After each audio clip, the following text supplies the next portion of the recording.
आपका स्वागत करता हूं। अगर सोचिए, अगर किसी देश में अगर संविधान ना हो और लिखित संविधान खासकर ना हो तो क्या होगा? क्या देश हमारा चल पाएगा? क्या हम विकास कर पाएंगे? जी नहीं। अगर किसी देश को चलाना है सुचारू रूप से तो उसे एक लिखित डॉक्यूमेंट की जरूरत पड़ती है। वही है हमारा संविधान। अगर संविधान किसी देश का वह आत्मा है, वह एक किताब है जिससे हमारा देश सुचारू रूप से चल पाता है। जी हाँ, हमारा संविधान वह लिखित दस्तावेज है जिसमें प्रशासन को मार्गदर्शन देने के लिए नियम विनियमों का वह समूह है, उसे संविधान कहते हैं। संविधान में नागरिकों के अधिकार, नागरिकों के कर्तव्य और बहुत सारे कानूनों का संग्रह होता है जिसे संविधान कहते हैं। अगर संविधान को चलाना है तो बाबा साहब ने कहा था कि संविधान चाहे कितना भी अच्छा क्यों ना हो, अगर उसे पालन करने वाले और उसे मानने वाले अच्छे ना हो तो फिर इस देश का संविधान बेकार है। इसीलिए सोच करके बाबा साहब ने बनाया था। तो आइए हम संविधान के बारे में हम जानते हैं। जब हमारा देश आजाद नहीं हुआ था, यानी संविधान लागू नहीं हुआ था, तो हमारा देश कैसे चलता था? हमारा देश गवर्नमेंट ऑफ इंडिया एक्ट 1935 के एक्ट से चलता था, जिसे अंग्रेजों के द्वारा ब्रिटिश सरकार में, ब्रिटिश पार्लियामेंट में पास होता था और पास होकर आता था और यहाँ पर भारत में उसकी एप्लीकेशन होती थी और इन्फोर्समेंट होती थी और उससे अंग्रेज को इस भारत को चलाने में मदद मिलती थी।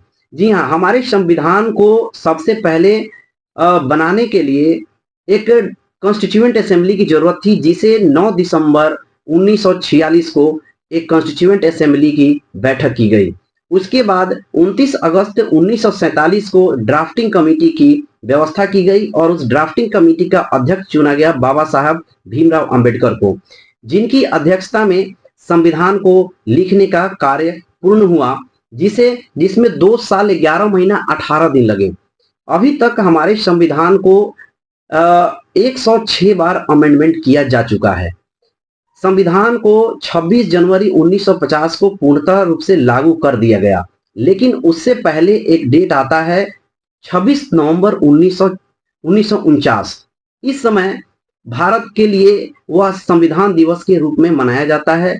और संविधान दिवस क्यों मनाते हैं? संविधान दिवस इसलिए मनाते हैं क्योंकि उस दिन संविधान का कुछ ऐसे पार्ट थे, 22 ऐसे आर्टिकल थे, जिसे उसको 26 नवंबर को इन्फोर्स कर दिया गया था। इसीलिए हम संविधान को संविधान दिवस के रूप में 26 नवंबर को मनाते हैं। अभी तक हमारे संविधान जब बना था तो संविधान में 395 अनुच्छेद थे और उसमें 22 पार्ट थे और 8 शेड्यूल थे। अभी के सिनेरियो में देखें तो अभी संविधान में 448 आर्टिकल, 25 पार्ट और 12 शेड्यूल बनाए जा चुके हैं। इसलिए हमारे देश का जो संविधान है वो सबसे बड़ा संविधान माना जाता है, जिससे हमारा देश सुचारू रूप से चल पाता है। इसीलिए संविधान को जरूर मानिए। अगर मानने वाले लोग अच्छे नहीं होंगे तो